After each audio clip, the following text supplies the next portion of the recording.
कल पढ़ा था 2 पन्ना, आज हम तीसरा पन्ना पढ़ रहे हैं। और अल्लाह ताला अहाता में लिए हुए हैं काफिरों को।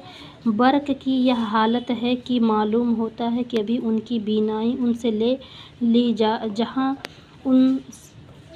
बीनाई उसने ली, जहाँ ज़रा उनको बिजली की चमक हुई तो उनकी रोशनी में चलना शुरू किया, और जब उन पर तारीकी हुई फिर खड़े के खड़े रह गए। और अगर अल्लाह ताला इरादा करते तो उनके गोश्त व जिस्म सब सलब कर लेते। बला शक अल्लाह ताला हर चीज़ पर कादिर है। ऐ लोगों, इबादत अख्तियार करो अपने परवरदिगार की, जिसने तुमको पैदा किया और उन लोगों को भी कि तुमसे पहले गुजर चुके हैं, और अजब नहीं कि तुम दोजख से बच जाओ। वह जात पाक ऐसी है जिसने बनाया तुम्हारे लिए ज़मीन को फर्श और आसमान को छत, बरसाया आसमान से पानी, फिर पर्दा अदम से निकाला बजरिया उस पानी के फलों की गजा को तुम लोगों के वास्ते। तो अब मत ठहराओ अल्लाह पाक के मुकाबले,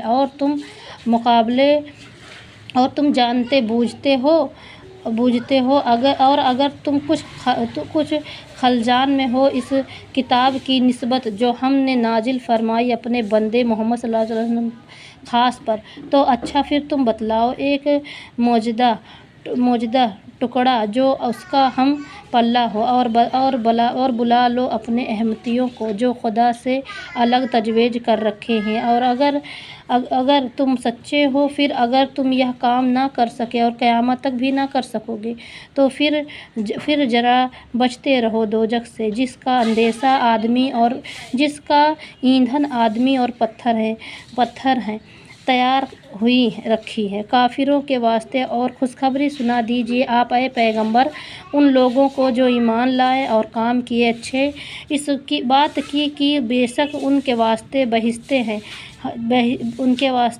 बहिश्तें हैं कि चलती होंगी उनके नीचे नहरें, जब कभी देखे जाएंगे वह लोग उन बहिश्तों में से किसी फल को गजा, तो हर बार में यही कहेंगी कि यह तो वही है जो हम को मिला था, इससे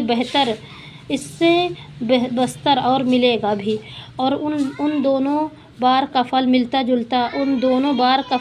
जुलता होगा, यानी दुनिया का फल और जन्नत का फल मिलता जुलता, और उनके वास्ते उनमें बहिश्तों में बीबियाँ होंगी साफ पाक की हुई। वह लोग उन बहिश्तों में हमेशा बसने वाले होंगे। हाँ, वाकई अल्लाह ताला तो नहीं शर्माते इस बात से कि बयान कर दे कोई मिसाल भी, ख्वाह वह मच्छर की हो या ख्वाह उससे भी बड़ी हो। सो